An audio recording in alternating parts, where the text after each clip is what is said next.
Okay, Mr. Granderson, you're suing your, well, I guess former friend, Mr. Joseph, for $800 negligent behavior that caused you to lose that amount in an aftercare program. Tell me what happened. So what happened was I left my son with him for about 15 and 20 minutes out while I had to... Why was your son with you at work?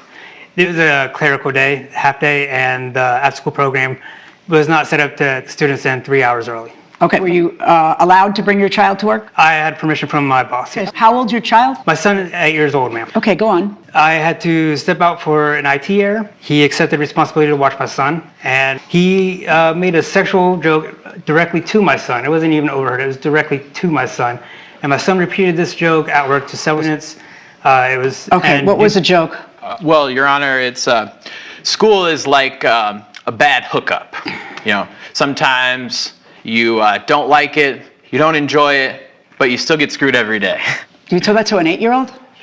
Yes, Your Honor. Do you have children? No, Your Honor, I'm a single man. What were you thinking of saying a joke like that to a kid? Well, Your Honor, I'm a fun uncle type. I don't have any children, and the fact that he brought his child in the workplace I thought was a little inappropriate in the first. According to him, he had permission from the boss, so it's not your...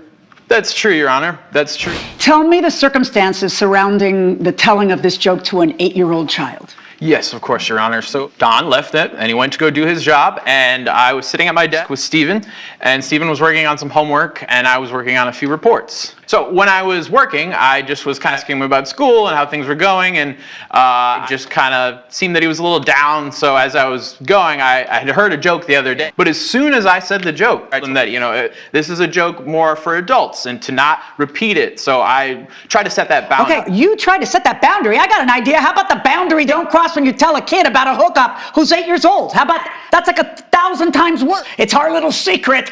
That's true, Your Honor. All right, tell me about the issues he's had at aftercare before this. They were for disrupting during group activities, and they were for being disrupted in homework time. Okay. So disruptions, talking out of line, those were his main infractions. They throw him out of the after-school program because he told the joke? They threw him out because it was a zero tolerance policy against sexual jokes. Because that was his second strike. What do you think? Like it's all fine and it's all well and good?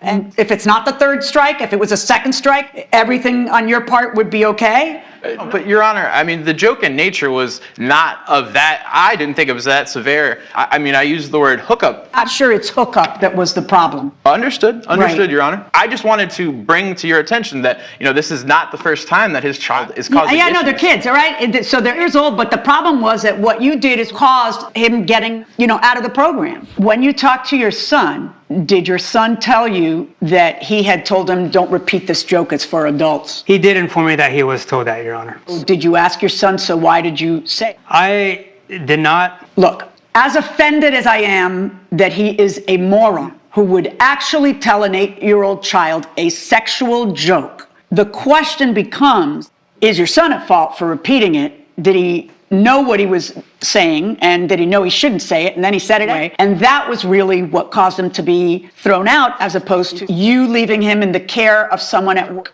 I understand that. As annoyed as I am at behavior, does he have to pay? What are you doing while I'm talking? Are you actually chicken necking and agreeing with me? I was. Yes, Your Honor. Because honestly, I've been doing this alone my life, and I do not need your participation. Okay, so I would appreciate it if you did not like whoop-de-doo in here, because what you did was completely idiotic. But I am not hold him legally responsible, because there's a difference between being an idiot and being legally responsible. I understand. I'm not, you know, like I get it. This was an emergency, a child care issue, and sometimes it happens. It's not that you're in any way at fault. The only person who's at fault is him, but he's not legally at fault. Verdict for the defendant.